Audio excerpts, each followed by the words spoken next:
जय माता दी। प्रिय भक्तों, आज परम पवित्र दुर्गा अष्टमी का व्रत है। माना जाता है कि जिस दिन माँ भवानी ने स्वर्ग, पृथ्वी और पाताल लोक को महिषासुर के पापों से मुक्ति दिलाई, उसी दिन से ही प्रत्येक महीने की शुक्ल पक्ष की अष्टमी को मासिक दुर्गा अष्टमी का पर्व आरंभ हुआ। इसीलिए प्रत्येक मनुष्य को कष्ट बाधाओं से मुक्ति और परिवार के खुशहाली के लिए दुर्गा अष्टमी का व्रत पूरी श्रद्धा भक्ति के साथ करना चाहिए। यदि व्रत करना संभव नहीं है तो माता रानी की पूजा करके दुर्गा अष्टमी व्रत कथा को निश्चित रूप से श्रवण करना चाहिए कि आदि शक्ति माँ भवानी आप सभी भक्तों के कष्टों को दूर करके सुख, शांति, समृद्धि प्रदान करें। सबका मंगल हो। यदि आप माता रानी के सच्चे भक्त हैं तो वीडियो को लाइक करके कमेंट में माता शेरा वाली की जय हो जरूर लिखें। तो प्रेम से बोलिए, शेरा वाली मैया की जय हो। पौराणिक कथा के अनुसार बहुत समय पहले की बात है, धरती पर रंभा और करंभ नामक दो असुर रहा करते थे। उन दोनों के जीवन में संतान की कमी थी। इस कारण दोनों ने संतान प्राप्ति के लिए अग्निदेव की तपस्या करने का प्रण लिया। रंभा ने संकल्प लिया कि वह 1000 साल तक बिना हिले डुले, बिना पलक झपकाए और बिना कुछ खाए पिए तपस्या करेगा। और करंभ भाई ने भी यही संकल्प किया। साथ में उसने पानी के अंदर तपस्या करने का संकल्प लिया। दोनों भाई तपस्या में लीन हो गए। कुछ समय बाद इंद्रदेव ने एक मगरमच्छ के भेष में आकर करंभ नामक भाई को मार डाला, क्योंकि इंद्रदेव को डर था कि तपस्या समाप्त होने के बाद वह दोनों भाई स्वर्गलोक पर आक्रमण कर देंगे। इसीलिए मौका देखकर इंद्रदेव ने करंभ भाई को आकर मार डाला। रंभा को अपने भाई की मौत का आभास हो चुका था, लेकिन तपस्या में लीन संकल्प के कारण वह हिल नहीं पाया। 1000 साल तक तपस्या करने के बाद तो वह ब्रह्म तपस्या से उठा। उठते ही अपने आप को जान से मारने ही वाला था कि अग्निदेव प्रकट होकर उसे रोकते हैं और मन चाहा वरदान मांगने को कहते हैं। बदले में रंभा ने अग्निदेव से एक ऐसे संतान का वरदान मांगा जो इंद्रदेव को मार सके और बहुत ही शक्तिशाली हो। तब अग्निदेव ने रंभा के चारों ओर अग्नि का एक गोला बना दिया और बोले, जो पहली स्त्री या माता इस जागृत गोले के अंदर आएगी वह तुरंत गर्भवती हो जाएगी और तुम्हारे पुत्र की माँ बनेगी। यह सुनकर रंभा ने बहुत तेज हुंकार भरी, जिसे सुनकर जंगल के सभी जानवर रंभा से दूर भागने लगे। बस एक भैंस उस अग्नि के गोले के अंदर आ गई और अग्नि के वरदान के चलते उस भैंस के गर्भ में रंभा का पुत्र आ गया। रंभा और भैंस एक विचित्र जोड़ा बन गया। अचानक उसी समय एक भैंसे ने रंभा और उसकी गर्भवती भैंस पर हमला कर दिया। रंभा उसके प्रहार को सहन नहीं कर पाया और वहीं पर मर गया। वहीं दूसरी तरफ गर्भवती वह भैंस उस भैंसे के मार को सहन नहीं कर पाई और मरने की हालत में धरती पर गिर पड़ी। लेकिन अचानक उस गर्भवती भैंस के पेट को चीरती हुई तेज रोशनी आकाश की तरफ गई और उसी रोशनी में से बहुत ही विशालकाय असुर महिषासुर, जिसका आधा शरीर इंसान का था आधा शरीर भैंस का था, जो अपनी मरती हुई माँ के कोख से जन्मा था। महिषी का यही पुत्र महिषासुर कहलाया। अग्नि के वरदान के फलस्वरूप महिषासुर ने अपनी शक्ति से संपूर्ण पृथ्वी को अपने अधीन कर लिया और उसके अंदर शुरू से ही अमर होने की प्रबल इच्छा थी। अपनी इसी इच्छा को पूरा करने के लिए उसने अमर होने का वरदान प्राप्त करने के लिए भगवान ब्रह्मा जी की कठोर तपस्या की। महिषासुर द्वारा की गई इस कठोर तपस्या से भगवान ब्रह्मा जी प्रसन्न हुए और उन्होंने वैसा ही किया जैसा महिषासुर चाहता था। भगवान ब्रह्मा जी ने प्रसन्न होकर उसे मन चाहा वरदान मांगने के लिए कहा। महिषासुर सिर्फ अमर होना चाहता था। उसने ब्रह्मा जी से वरदान मांगते हुए अपने आप को अमर करने के लिए बाध्य कर दिया, लेकिन भगवान ब्रह्मा जी ने महिषासुर को अमर होने का वरदान देने की बात को यह कहते हुए टाल दिया कि जन्म के बाद मृत्यु और मृत्यु के बाद जन्म निश्चित है, इसीलिए अमर होने जैसी कोई बात अस्तित्व में नहीं होती। जिसके बाद भगवान ब्रह्मा जी की बात सुनकर महिषासुर ने उनसे एक अन्य वरदान मांगने की इच्छा जताई और कहा, ठीक है भगवान, अगर मृत्यु होना तय है तो मुझे ऐसा वरदान दे कि मेरी मृत्यु किसी स्त्री के हाथों से ही हो। इसके अलावा अन्य कोई दैत्य, मानव, देवता कोई भी मेरा वध ना कर पाए। जिसके बाद भगवान ब्रह्मा जी ने महिषासुर को वरदान दिया। भगवान ब्रह्मा जी द्वारा वरदान प्राप्त करते ही महिषासुर को अपने ऊपर घोर अहंकार हो गया और इसके साथ ही उसका अन्याय भी बढ़ता चला गया। मौत के भय से मुक्त होकर उसने अपनी सेना के साथ पृथ्वी लोक पर आक्रमण कर दिया, जिससे पृथ्वी लोक में चारों तरफ त्राहिमाम त्राहिमाम होने लगी। इसके बल के आगे समस्त जीव और प्राणियों को नतमस्तक होना ही पड़ा। जिसके बाद पृथ्वी और पाताल को अपने अधीन करने के बाद अहंकारी महिषासुर ने इंद्रलोक पर भी आक्रमण कर दिया, जिसमें उसने देवराज इंद्र को पराजित करके स्वर्ग पर कब्जा कर लिया। महिषासुर से परेशान होकर सभी देवी देवतागण त्रिदेवों के पास सहायता मांगने के लिए पहुंचे।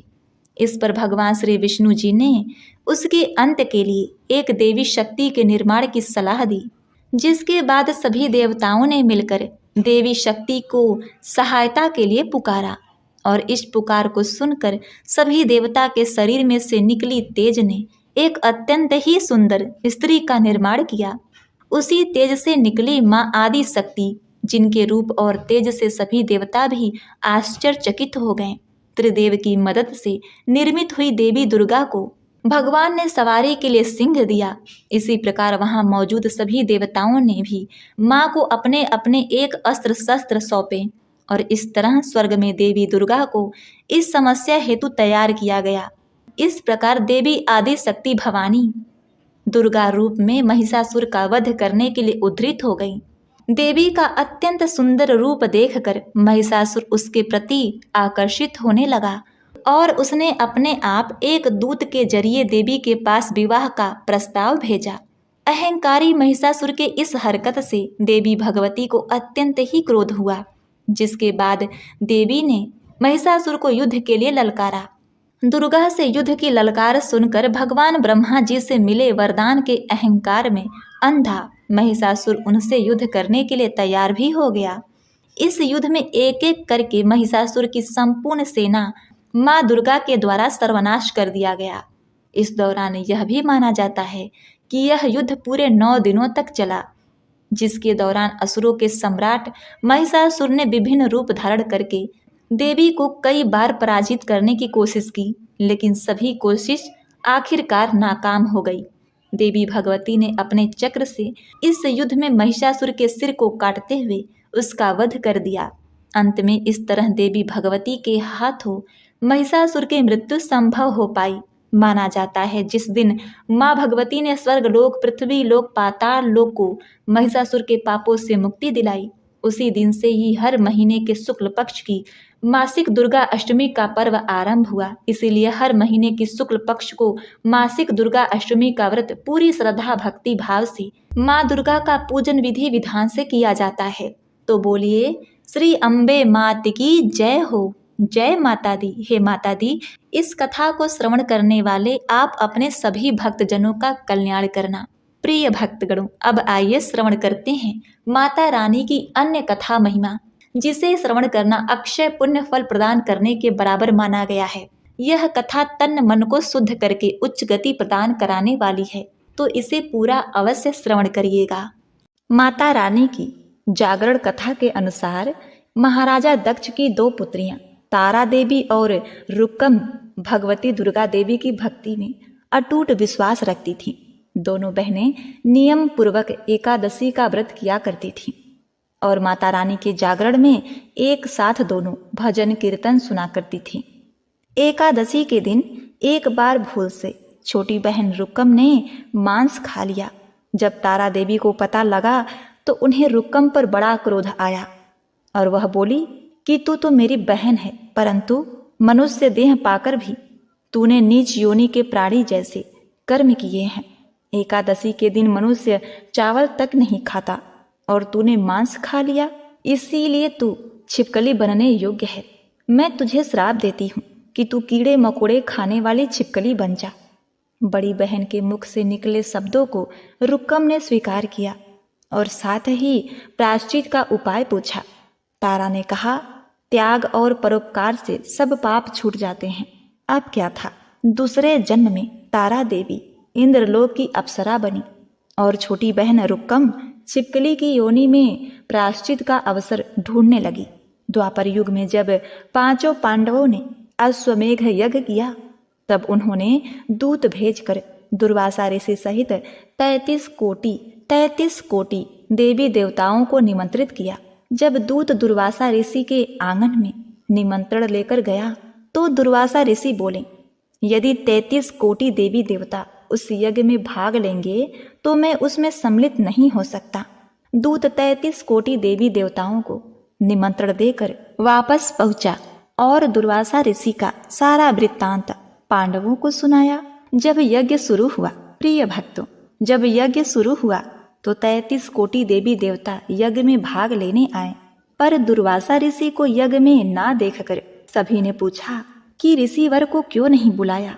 इस पर पांडवों ने विनम्रतापूर्वक उत्तर दिया कि उन्हें निमंत्रण भेजा गया था, पर वह अहंकार के कारण नहीं आए। यज्ञ में पूजन हवन आदि समाप्त हुए।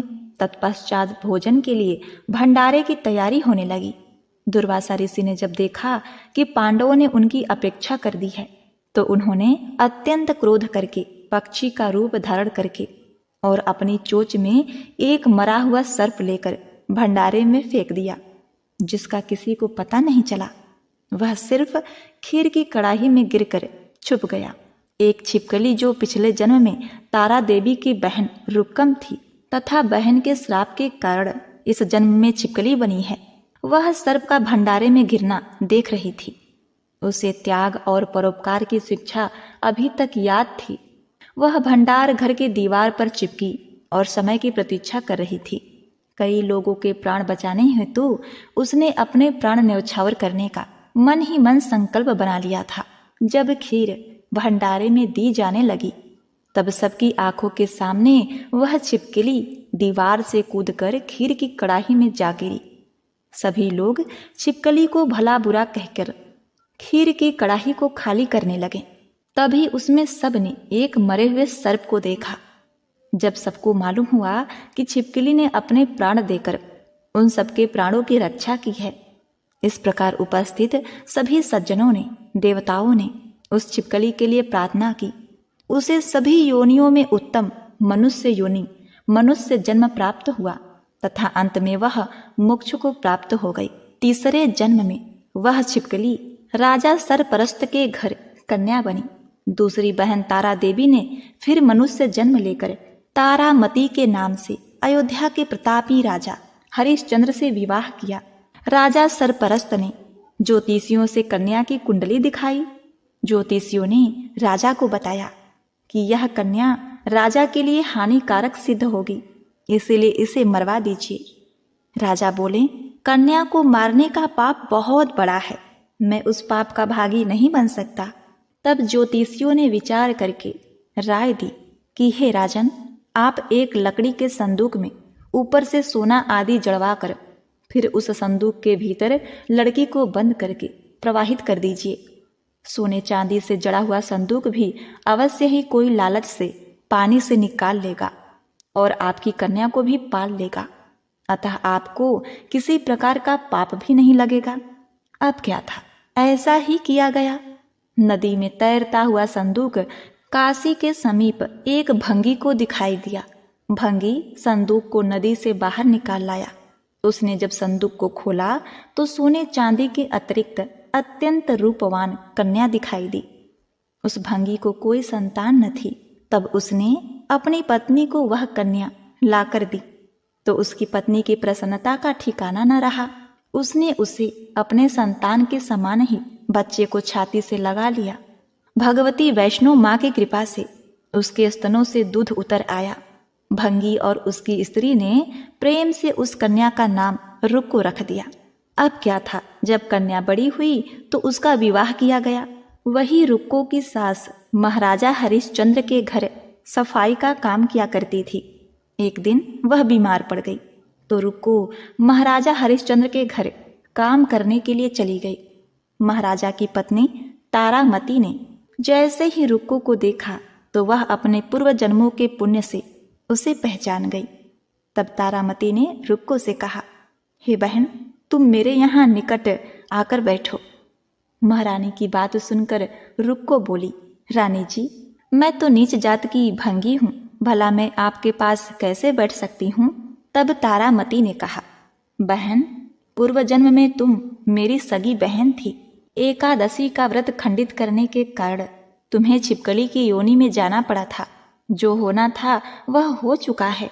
अब तुम इस जन्म को सुधारने का उपाय करो तथा भगवती माँ वैष्णो दुर्गा की सेवा करके अपने इस जन्म को सफल बनाओ। यह सुनकर रुक्को बड़ी प्रसन्न हुई और उसने उपाय पूछा। रानी ने बताया कि माता वैष्णो, माँ दुर्गा सभी के मनोरथ को पूर्ण करने वाली हैं। जो लोग श्रद्धा पूर्वक गुप्त नवरात्रि या फिर प्रकट नवरात्रि में माता का जागरण करते हैं, उनका विधि विधान से पूजा करते हैं, तो उसकी सभी मनोकामनाएं पूरी होती हैं। रुक्को ने प्रसन्न होकर माता की मनौती मांगते हुए कहा, हे माता, यदि आपकी कृपा से मुझे एक पुत्र प्राप्त हो जाए तो मैं भी आपकी पूजा व जागरण विधि विधान से करवाऊंगी। माता ने मन ही मन रुक्को की प्रार्थना स्वीकार कर ली। फलस्वरूप 10वें महीने में उसके गर्भ से एक अत्यंत सुंदर बालक ने जन्म लिया। परंतु दुर्भाग्यवश रुक्को माता का जागरण करवाने के लिए भूल गई। परिणाम यह हुआ कि जब बालक 5 वर्ष का हुआ तो उसे एक दिन माता चेचक निकल आई।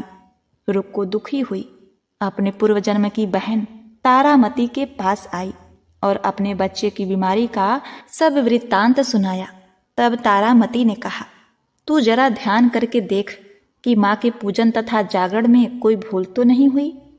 तब रुक्को को 6 वर्ष पुरानी बात याद आ गई कि मैंने तो जागरण और पूजन करवाया ही नहीं, और उसने मन ही मन अपना अपराध स्वीकार कर लिया।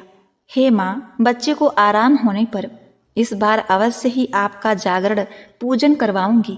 भगवती वैष्णो देवी की कृपा से बच्चा दूसरे दिन स्वस्थ हो गया और बिल्कुल ठीक हो गया। तब रुक्को ने देवी जी के मंदिर में जाकर पंडित जी से कहा, मुझे अपने घर माता का जागरण करवाना है, अतः आप मंगलवार को मेरे घर पधार कर मुझे कृतार्थ करें। पंडित जी बोले, अरे रुक्को, वह 5 रुपए भिजवा दे, मैं तेरे नाम का जागरण करवा दूंगा। तू तो नीच जात की स्त्री है, इसलिए हम तेरे घर जाकर देवी का जागरण नहीं करवा सकते। रुक्को ने कहा, पंडित जी, माँ के दरबार में ऊंच नीच का कोई भेदभाव नहीं होता। वह तो सब भक्तों पर समान रूप से कृपा करती हैं, अतः आपको कोई ऐतराज नहीं होना चाहिए। इस पर पंडित ने आपस में विचार कर कहा, यदि महारानी तारामती तुम्हारे घर जागरण में पधारे तो हम भी आना स्वीकार करेंगे। यह सुनकर अब रुक्को महारानी के पास गई और सारा वृत्तांत कह सुनाया। तब तारामती ने जागरण में शामिल होने का आमंत्रण स्वीकार कर लिया।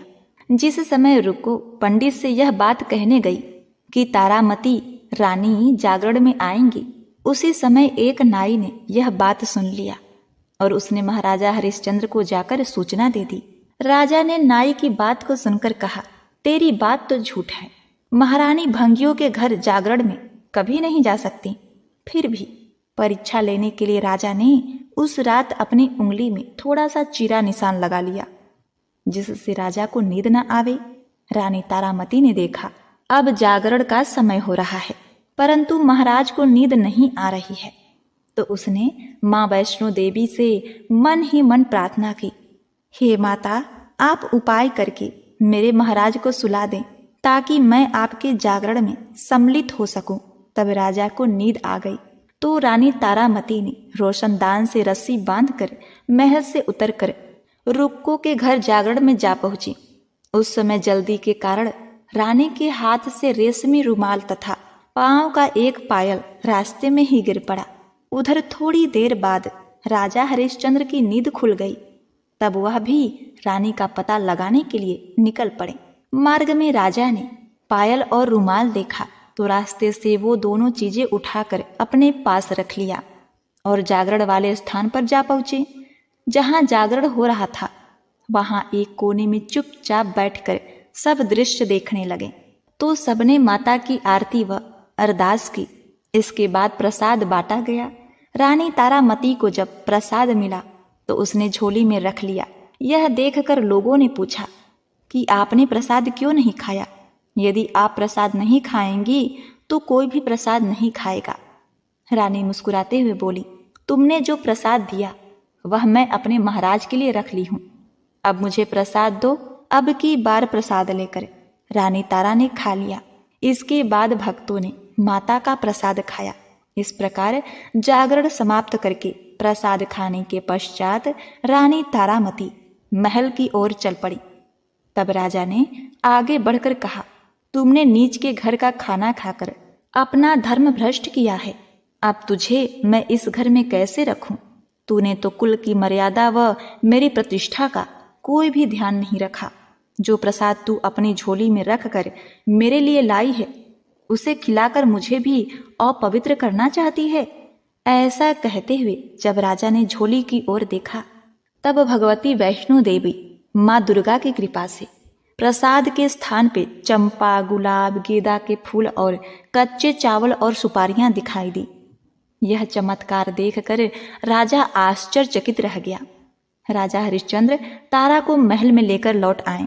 रानी ने ज्वाला माता की शक्ति से बिना किसी माचिस या किसी चमकीले पत्थर की सहायता से राजा को अग्नि प्रज्वलित करके दिखाया, जिसे देखकर राजा का आश्चर्य और बढ़ गया। राजा के मन में भी देवी के प्रति विश्वास और श्रद्धा जाग उठी। राजा ने रानी से कहा कि मैं माता के प्रत्यक्ष दर्शन करना चाहता हूँ। रानी बोली, महाराज, प्रत्यक्ष दर्शन पाने के लिए बहुत बड़ा त्याग करना चाहिए। यदि आप अपने पुत्र रोहिताक्ष की बलि दे दें तो आपको दुर्गा जी के प्रत्यक्ष दर्शन हो सकते हैं। राजा के मन में तो देवी के दर्शन की लगन लग गई थी। राजा ने पुत्र मोह त्याग कर रोहिताक्ष का सर देवी के चरणों में अर्पण कर दिया। ऐसी सच्ची श्रद्धा और बलिदान देखकर दुर्गा माँ सिंह पर सवार होकर उसी समय प्रकट हो गईं और राजा हरिश्चंद्र को दर्शन करा के उन्हें कृतार्थ किया और मरा हुआ पुत्र रोहितास भी जीवित हो गया। यह देखकर राजा हरिश्चंद्र गदगद हो गए। इसके बाद सुखी रहने का आशीर्वाद देकर माता अंतर ध्यान हो गई। राजा ने तारा रानी की भक्ति की प्रशंसा करते हुए कहा, हे तारा, मैं तुम्हारे आचरण से अति प्रसन्न हूँ। मेरे धन्य भाग हैं जो तुम मुझे पत्नी के रूप में प्राप्त हुई। इसके पश्चात राजा हरिश्चंद्र ने तारा रानी की इच्छा अनुसार अयोध्यापुरी में माता का भव्य मंदिर तैयार करवा लिया और सुख भोगने के पश्चात राजा हरिश्चंद्र, रानी तारा और भंग रुक्कम तीनों ही मनुष्य जीवन से छूटकर देवलोक को प्राप्त हुए। तारा रानी के जागरण में तारा रानी की इस कथा को जो मनुष्य विधि पूर्वक पढ़ता है या सुनता है उसकी सभी मनोकामनाएं पूर्ण होती हैं, सुख और समृद्धि बढ़ती है, शत्रुओं का नाश होता है और सर्वमंगल होता है। जय मां तारा। ओम नमः शिवाय। हर हर महादेव।